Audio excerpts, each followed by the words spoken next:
Good morning. Good morning. Thank you for showing up this morning. I know that the day after the party is sometimes a little tricky.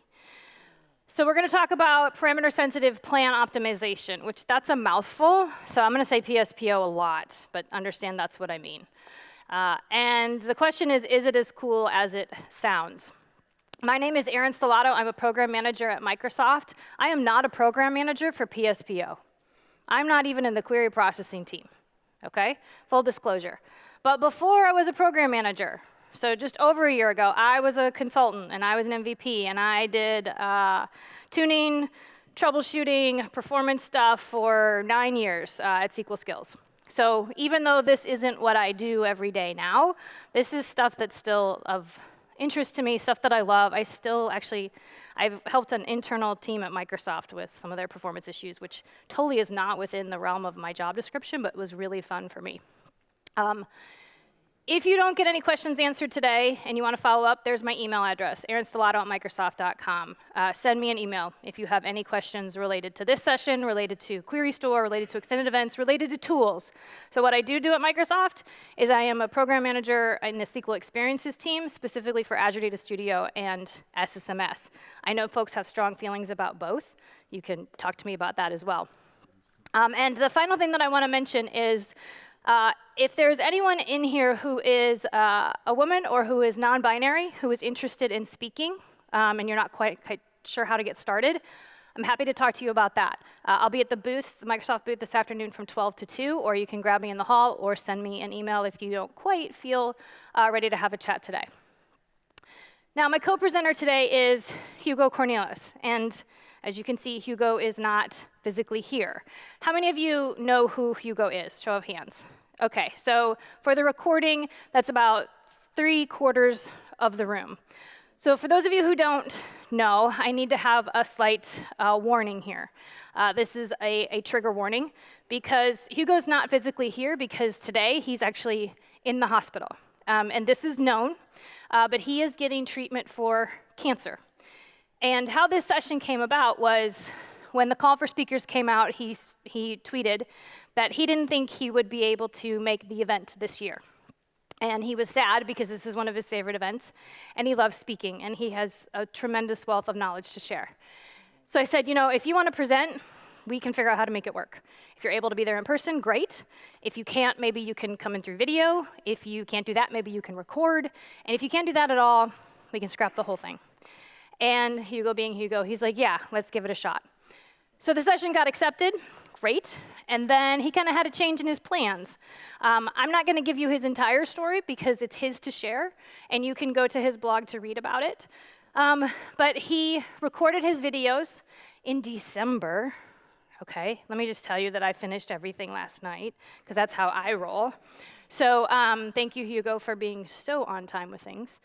And when he recorded them in December, he had very little hair compared to what you see in this picture, and he's got an NG tube. And so this is woven into our session today.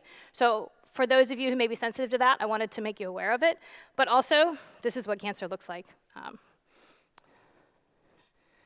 Hey everyone, my name is Hugo Kornelis. I would love to be there in Wales with you.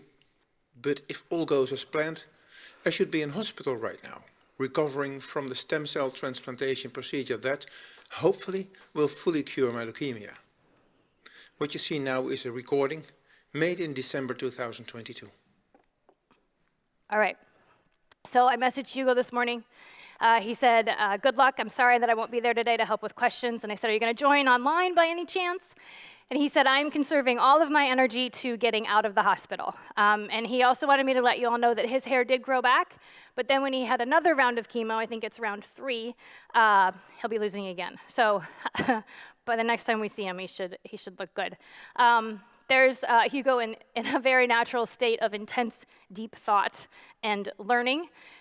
He is also on Twitter, and there's a hashtag up in the top right, Team Hugo, that a lot of us have kind of picked up when we're talking about Hugo or his cancer. You can email him, say hi to him out on Twitter. I'm quite sure he would love to hear from any of you. He's a consultant. He has a depth of experience that I can likely never hope to reach. And he's also a data platform MVP. I'm also going to mention that today down in the expo hall, there is a booth for DKMS, which thank you to William for making that happen today. They are collecting donations. Yesterday, the max was 2,500 pounds. It would be lovely to exceed that today. And they are also collecting registrations for donors. It's a simple cheek swab. It takes you less than 10 seconds to do. We had 35 of those yesterday. So we would love to beat both today if you are able or willing. All right, on to our session. This is our abstract that Hugo and I put together. And we wanted to give you a balanced view of PSPO.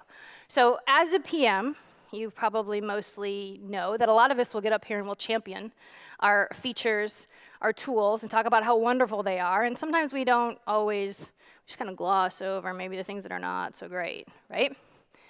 If Hugo were here giving the session, right, if he were in person, and this is what he's going to do today, he's going to talk about what is not great about this feature. And I hopefully expect that at the end, you all will understand pros and cons and what you need to be doing and what you need to look for in the world.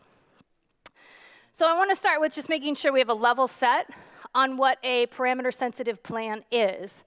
And at the very basic level, right, we have different input parameters for the same query, for a parameterized query, which will generate different plans, 2 to n, right, depending on a whole host of factors. In the very simplest case, we just see 2 different plans. And this often typically occurs due to data skew. And this is when a lot of us do demos, that's one of the most easiest ways for us to show that. But it can also occur with range scans and with dynamic queries. So I'm going to do a real quick demo, just again, visually. I think sometimes that helps encapsulate what we want to see. Can those of you that are in the back, can you see my text? Can you read it? Thank you for the thumbs up. I appreciate that. I've already done a little bit of prep here, but I promise there's no magic other than the distribution of data that I created. So I have a copy of Wide World Importers that I actually blew up using Bob Ward's script. So Bob Ward has a demo, and that's what this is based on. So this table's been blown up to about 8 million rows. So this is the script to create that. You'll notice, if any of you pay attention to American football, that in Bob's demo, this is like Dallas Cowboys or something. I live in Cleveland, Ohio, so I decided that it was more fitting to have the Cleveland Browns in there. So we've got 8 million rows in this table, and after we pushed all of that data in there, we recreated that index. And by the way, moving that data in takes about 15 minutes. So I did that in advance, so we didn't have to sit through that. After that, we do a rebuild of that index, and then we have this stored procedure in play. So let me actually, one thing I forgot to do, rookie mistake right here, is open up Zoom It. So let me make sure that I have that going so that I can make sure I highlight some things. Perfect. Okay. So let me talk about this for a second. Here's our procedure, right? We're going against this warehouse stock items table. We're pulling out multiple columns based on a supplier ID, and we have an order by. So we're introducing some work here on purpose in that I don't have an index that covers all of those columns, right? If I did, then this would just be an index scan to some degree. And I'm doing an order by, which my index is not ordered by stock item name. So I'm introducing a sort in there, which is going to require memory. So if we set the database to a pre-2022 configuration, which means I'm putting compatibility level down here at 150, then I'm going to free the procedure cache, not for production use, right? Good for demos, not for production. And we're just going to clear out anything in Query Store so that we have a nice way to look at some data if we need to. So this will generate an index seek with this variation of 2. And let me make sure that I have my actual plan there. So this returns, right, a few rows And if we come in here, we can see that we get, again, very traditional in terms of parameter sensitivity. We have an index seek with the key lookup, right? It's going to go to the index, which leads on that stock item, that supplier ID down here, and go grab the values that match supplier ID, and then it needs the rest of the columns from the clustered index, so it has to go do the key lookup against the clustered index. So we can see here our output list. And if I change this to run with 4, right? At this point, the plan for value 2 is what is in cache, right? This index seek with the key lookup. And I'm not going to run this because I did this last night and actually tanked my machine, tanked Management Studio. If I just display the estimated execution plan, you'll see that same index seek with the key lookup because that's what's in cache, right? So it's going to use that. But if I clear the cache here and then I run this, I'm going to start to get data back, but this is going to take a lot longer because the number of rows in the table that have a supplier ID of 4 is about 4 million, right? So I have complete skew in this table. And when I input a value of 2, I get an index seek with the key lookup. When I input a value of 4, I end up with a clustered index scan when this finishes, right? So you can see this returns down here about 4 million rows. And if I look at the plan, this ends up going parallel, in addition to the fact that we have the clustered index scan there. So this is a classic scenario.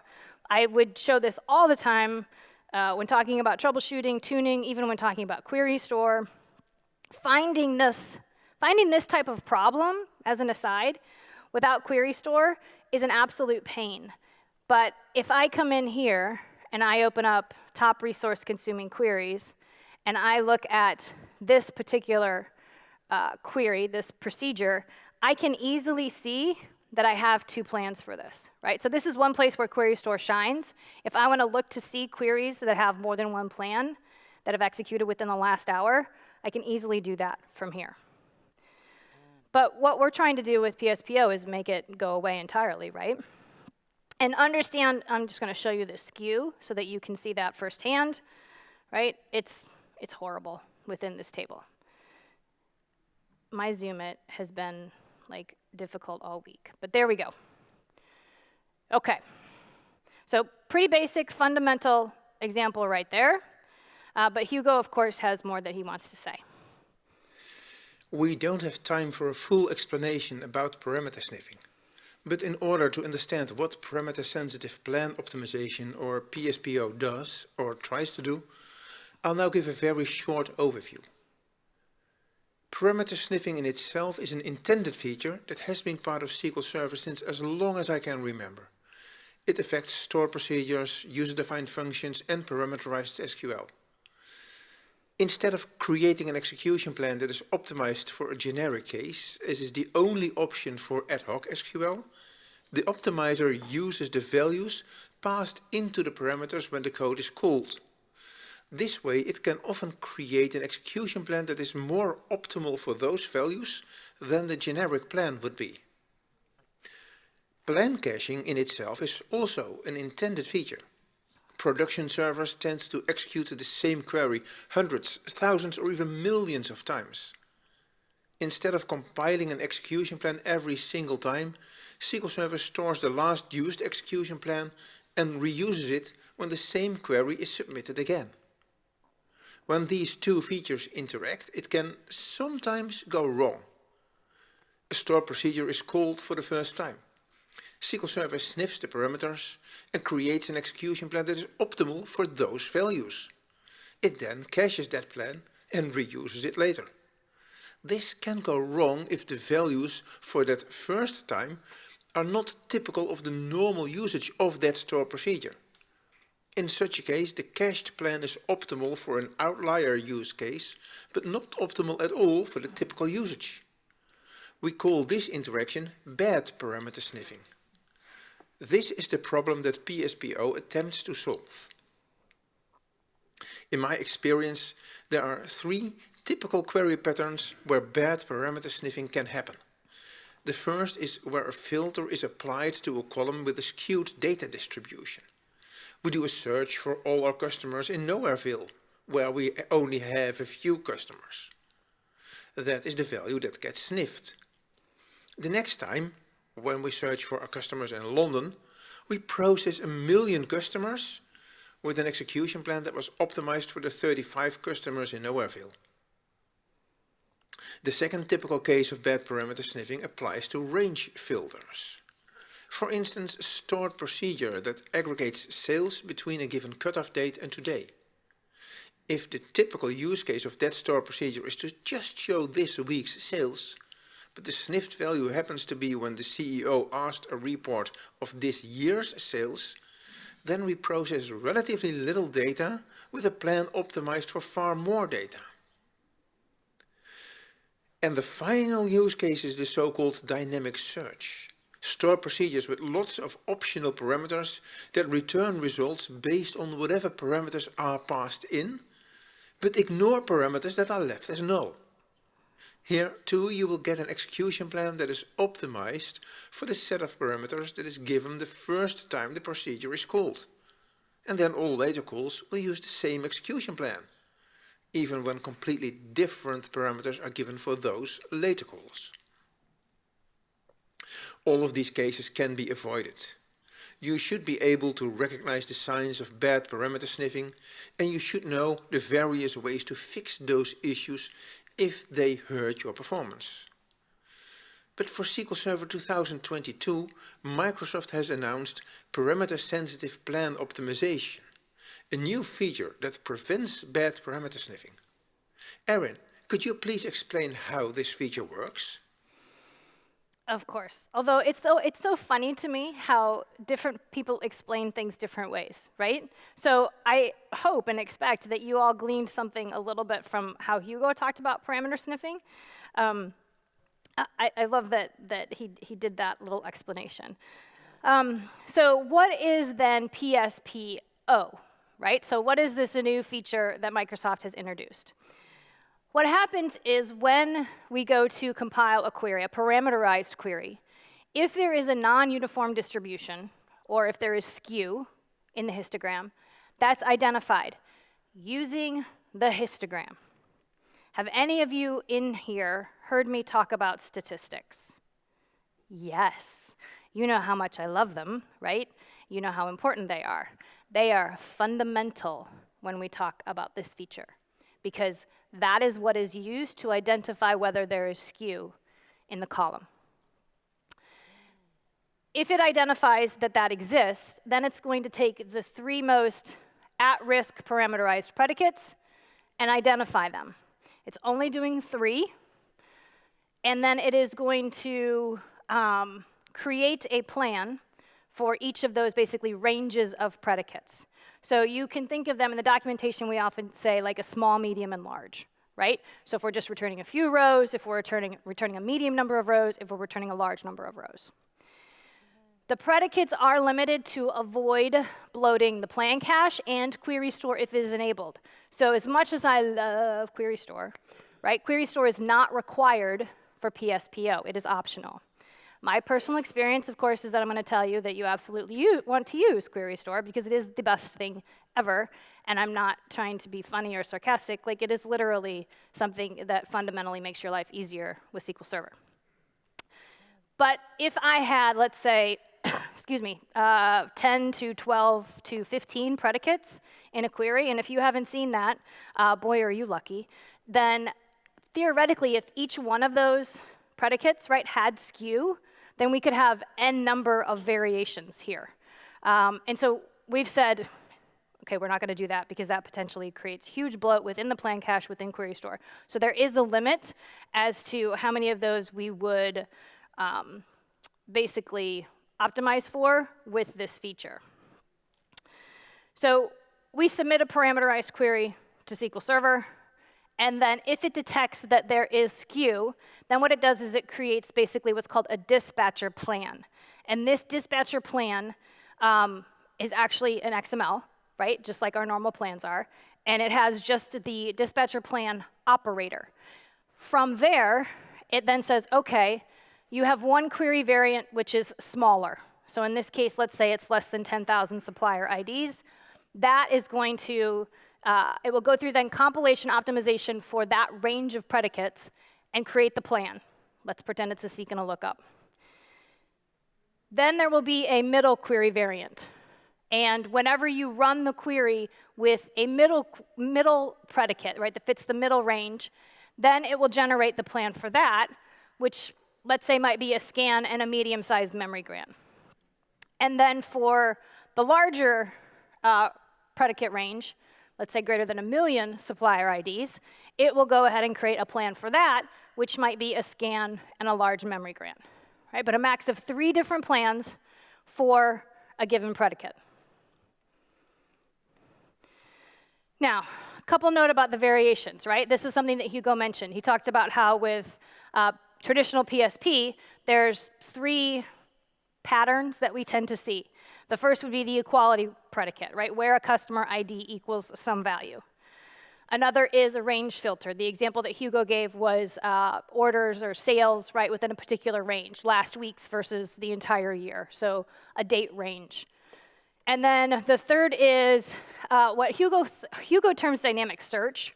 And I put an example up here, and these can be formatted and written different ways, right? But this is where you have a query that is a dynamic string, and depending upon what gets passed in, it does different things to generate the final T-SQL, which is then executed, right? I call this an USFA, which is a term that Kimberly Tripp used, one-size-fits-all procedure, right? Hugo says dynamic search, kind of the same thing. But this is another scenario where depending upon what values you pass in for the original execution, generates one plan, somebody comes along and customer code isn't null, and that could require or generate on its own a different plan entirely. So here are the 3 variations that we have in terms of PSP, but PSPO only works currently for the equality predicate. Hugo has some thoughts about that. Okay, so you say that PSPO in its current state only kicks in for equality-based filters. That means that it only really addresses one of the 3 common situations where bad parameter sniffing happens. The feature appears to be tailor-made for queries that filter on a column with a skewed data distribution. But for range queries, such as the sales since a given cutoff date, it does nothing, because those queries use inequality.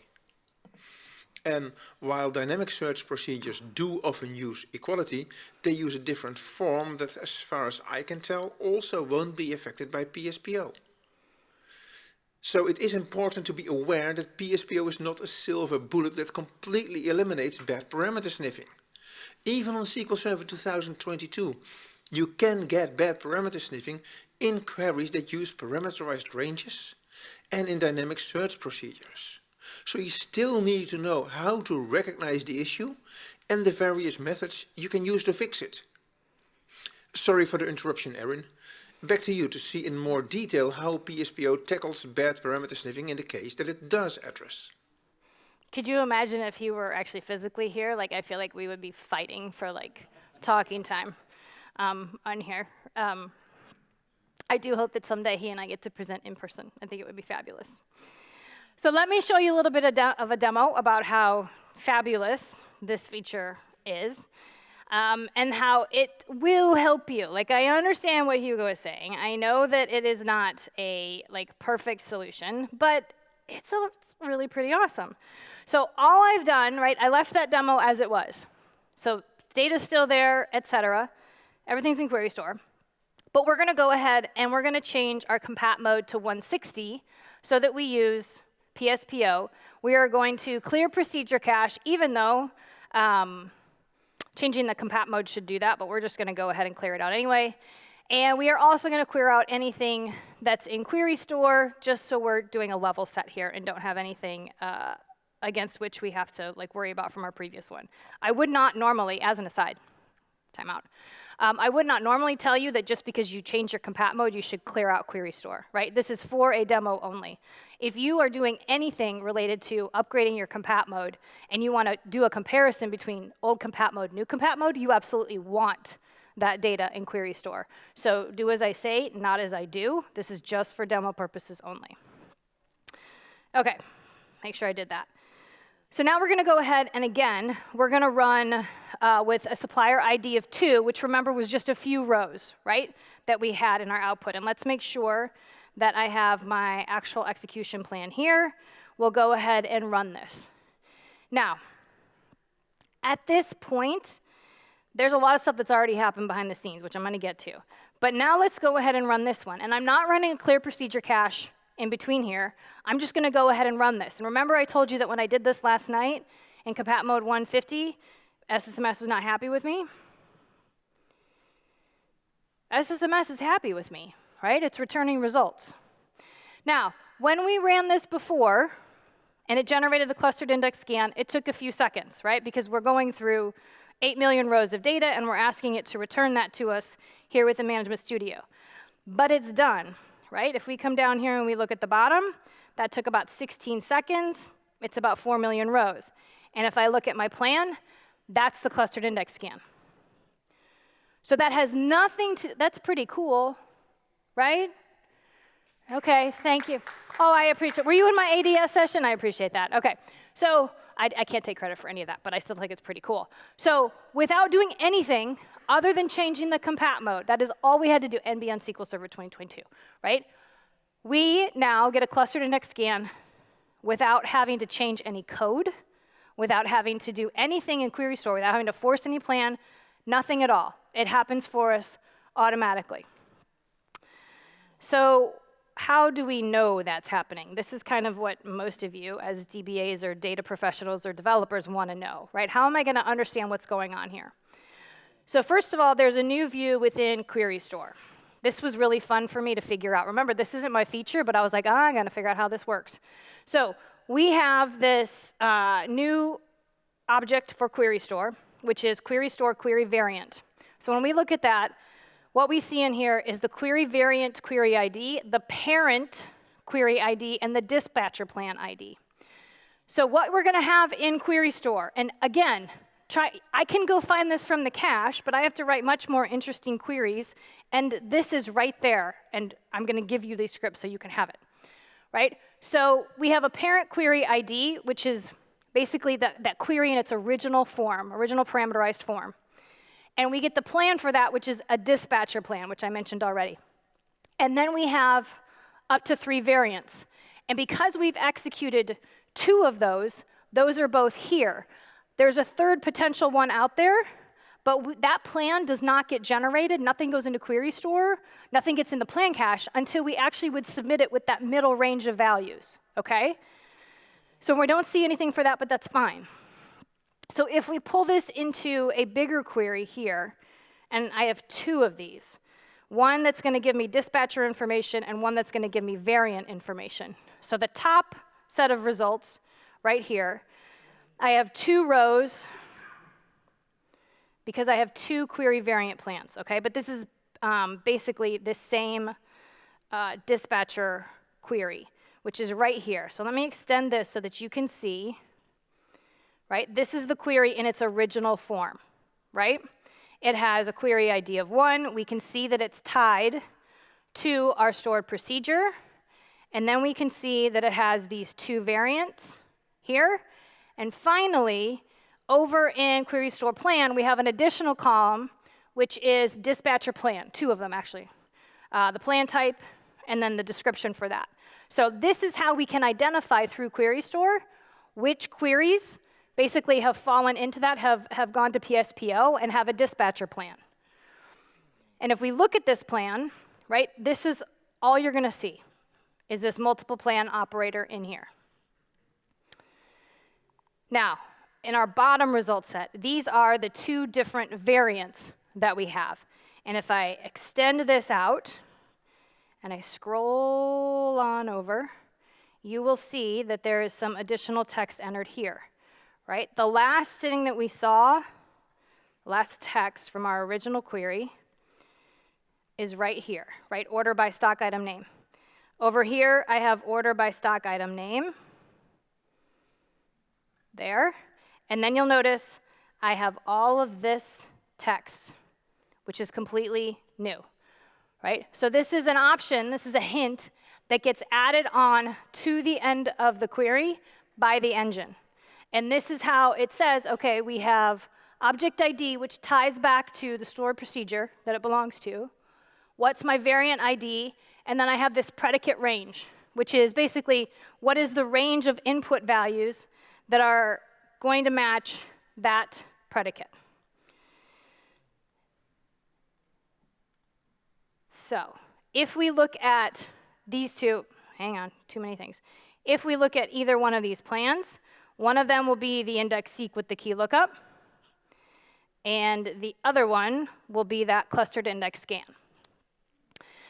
Now, I'll acknowledge that there is a little bit of a challenge here, which I'm not loving, and I'm not sure, frankly, how we at Microsoft are going to address this. One of the things that I have found incredibly valuable about Query Store is that when I execute a query, a statement that is part of a stored procedure, its object ID is tied to it.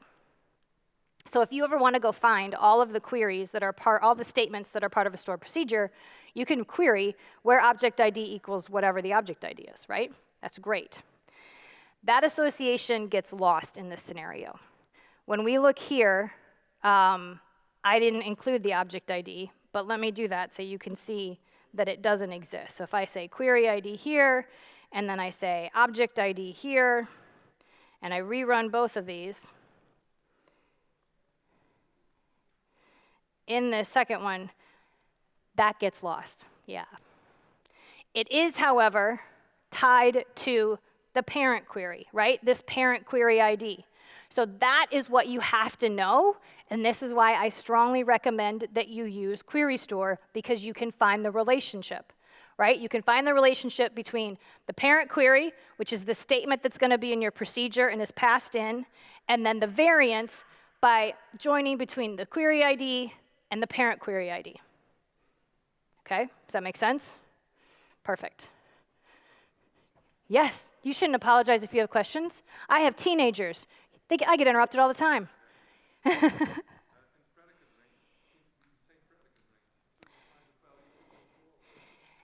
It does look to be the same predicate range, which I noticed as well, and that, I don't know the answer to that question. You're saying, should it be 2 or 4? It's not going to be 2 or 4, and any mistakes in the session are mine. Do you know the answer? I think it's giving you say there's pointer, so it's less than 100, from 100 to million, and then greater than million. I think so. It's giving those. It's giving those ranges. It's a predicate range, first of all, right? So it wouldn't necessarily be 2, right, my input value, or 5, my input value. It's gonna establish a range of values. What exactly that means, I don't know. Hugo, if you knew and you're not here, I'm so sorry. Does Erlen know? I believe it's cardinality. You think it's cardinality? Yeah, so lower range is cardinality less than 100 The upper range. And because I don't have 3, we only see 2, right? That may be what it is. By the way, trying to create the PSPO behavior with 3 different ones is really hard. I lost hours of time trying to do that. But I know that it will exist in the real world, right? Because a lot of this feature development does leverage telemetry from production environments to figure out kind of what makes sense there. I think I know the answer. You think? I love it. We all think we know the answer. But the hint that the optimizer adds to force a specific variant, Yep. that's something I can do in T-SQL. Oh, Daniel says, can I take this hint and can I add it to the plan myself? What do y'all think the answer is? Yeah, I listened to Erlen. No, it won't parse. It won't parse that. It's clearly stated in the documentation. It would have been cool. If you like to pretend you know more than the optimizer, you go for it. I know that, and I'm teasing you. You know that I'm teasing you, right? Okay. There are edge cases where I absolutely believe including an option hint because the optimizer is making a poor choice is appropriate. In this one, I think that we're not there yet. We're debugging, yeah. Oh, I'm so sorry, Daniel. For debugging purposes, that's all you would use it for. I got you. Okay, any other questions here? Yes?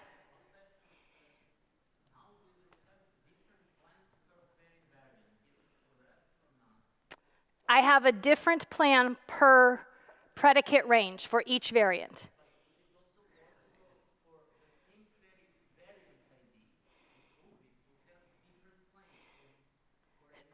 So could then I come from here and could I get 3 more? And then could I get 3 more? No. If I have multiple predicates, predicate A, predicate B, predicate C, predicate A has skew, predicate B has skew, predicate C has skew, I could get 3 plans here, I could get 3 plans here, and I could get 3 plans here. So I could have that. But this isn't going to be 3, 3, 3, 3. It's not going to do that.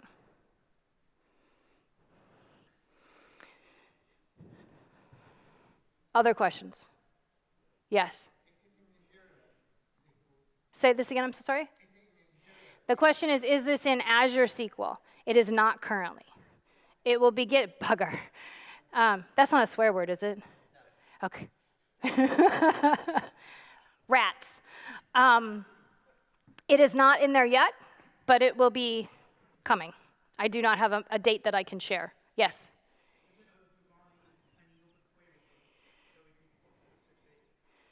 Oh. Does it override other query hints?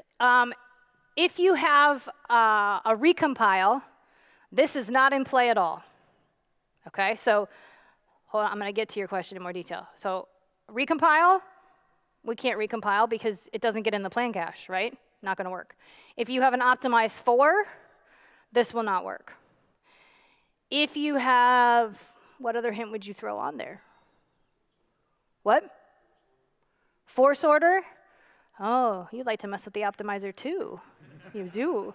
Yes, I have not tested that. So I am not 100% sure. Do you know, Erland, what it would do? I believe that would be the case. So I believe, don't hold either one of us to that, okay? Erland knows a ton. Erland knows more than I've forgotten, right? Erland's forgotten more than I know. That's what Erland's forgotten more than I know. I think it would respect your hints that you might be talking about, and then if there's the skew, it should still work there, but I have not tested that to know for certain. There's another question over here. Ola.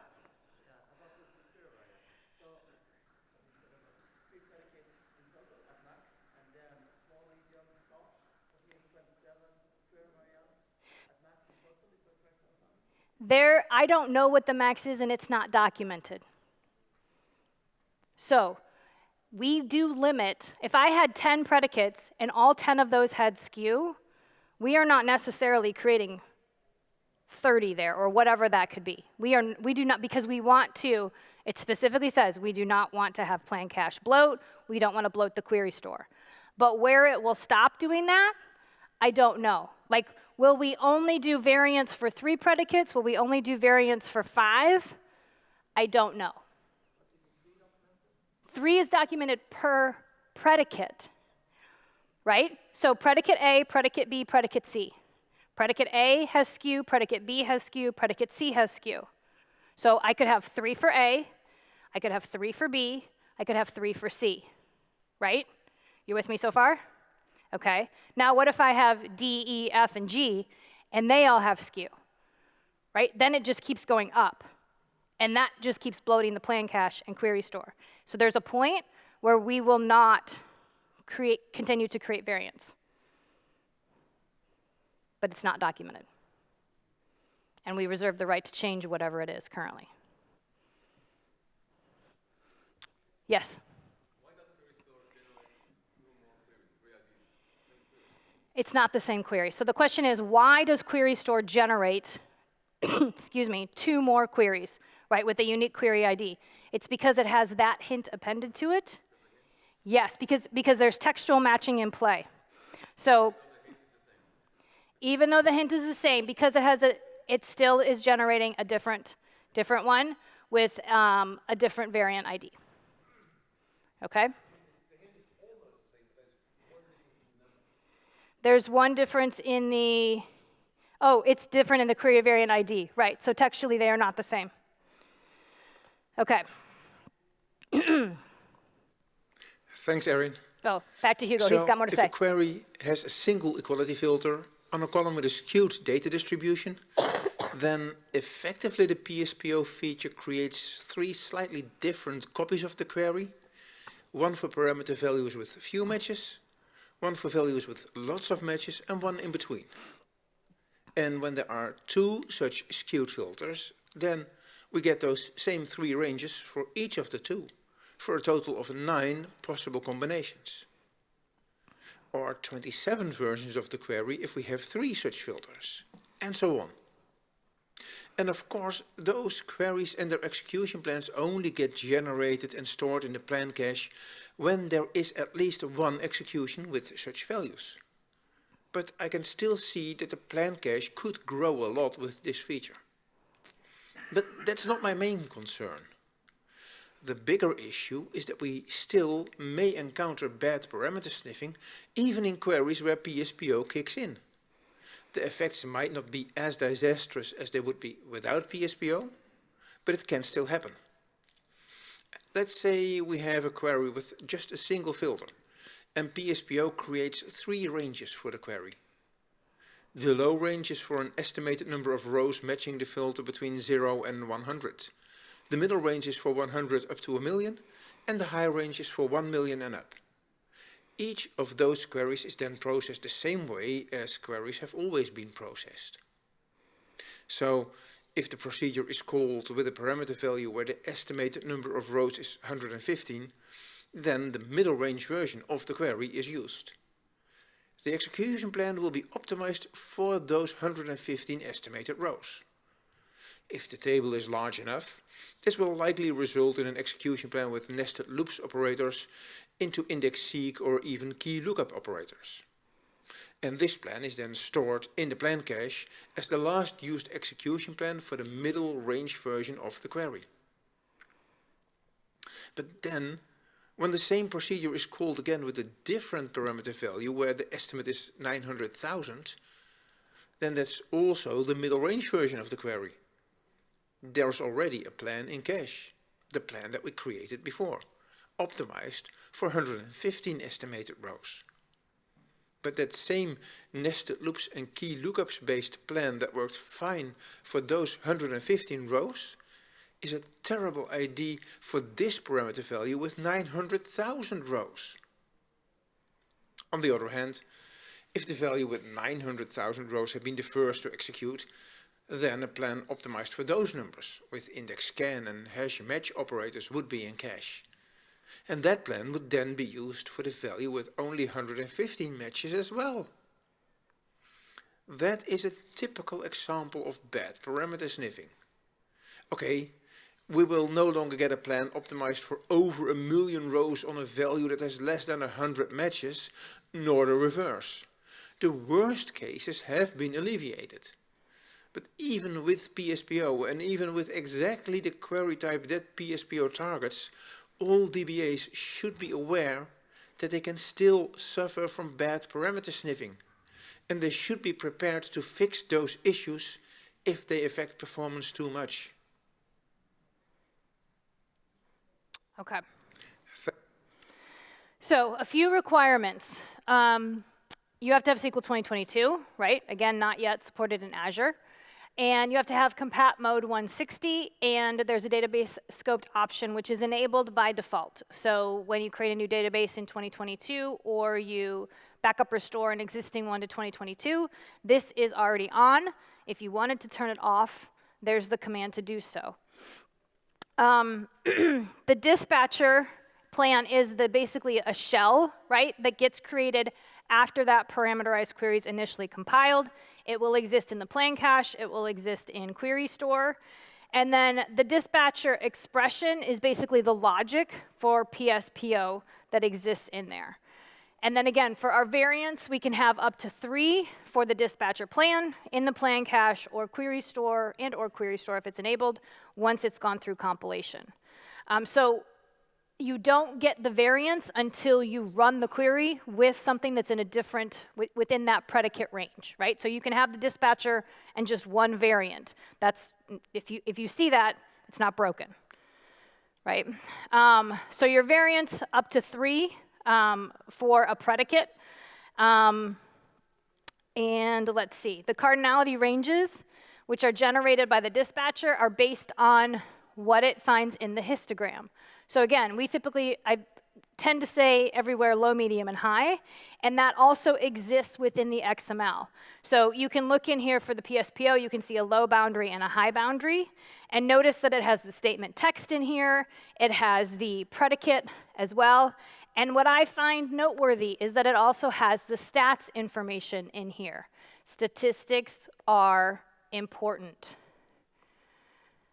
The hint that gets generated gets appended to it, and as Daniel asked, you cannot use it directly, even just for debugging and trying to figure things out on your own, right? So we've seen this example and it gets appended to that within Query Store also. A couple things that I think are important to know. Hugo has his own opinions, but these are the things that I believe are important.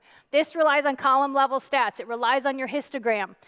I have a demo that I'm not gonna have time to show you where PSPO does not work for this same stored procedure with compat mode 160 because I used the default sample for the histogram and it doesn't detect the skew. Stats matter, okay? If they're poorly sampled, if they're out of date, PSPO might not kick in. Dispatcher plans can be rebuilt if there are changes in data distribution, and the variant plans can go through normal recompilation following the normal recompile rules, right? I update stats, I alter procedure, SP recompile, etc. All of those rules are still in play for recompilation for a query. Known scenarios where it's not used, I already mentioned the recompile hint and the optimize for. And if you would happen to disable parameter sniffing for your database, I don't know that I've ever seen anyone do this, but there are all kinds of exceptions in this world. You would have to purposefully disable this database scoped or use a hint. Here's a case where the hint it would not work. If I had a hint applied to disable parameter sniffing on the query, this would not come into play. So my takeaway here, right, is even with this enabled, you can still have parameter-sensitive issues in your system, so you still need to know how to monitor for and mitigate. Query Store is your best friend here. Hugo has his own thoughts on this, so let me turn it back. When Erin and I proposed this session, we both agreed on our roles. She would be the Microsoft spokesperson, praising the merits of PSPO. I would be the critical louse in the pelt, pointing out the limitations and shortcomings of the feature. If I sounded negative, then that's part of the role I played. I believe PSPO is a major step forward. Many queries that right now are prone to bad parameter sniffing will be, well, perhaps not completely fixed, but sufficiently alleviated that they are no longer a problem. And that will happen automatically, without the developer having to change their code, and without the DBA having to push any buttons. But it is important to know that PSPO does not address 2 of the 3 most common cases of bad parameter sniffing. And you should also be aware that even in the case it does address, it does not fully eliminate all risk of bad parameter sniffing. So you do need to remain aware of bad parameter sniffing even after upgrading to SQL Server 2022. You have to be able to recognize the signs of bad parameter sniffing, and you need to know how to fix it manually in the cases where PSPO falls short. Don't trash PSPO just because I did that in the last hour. It's still a great feature.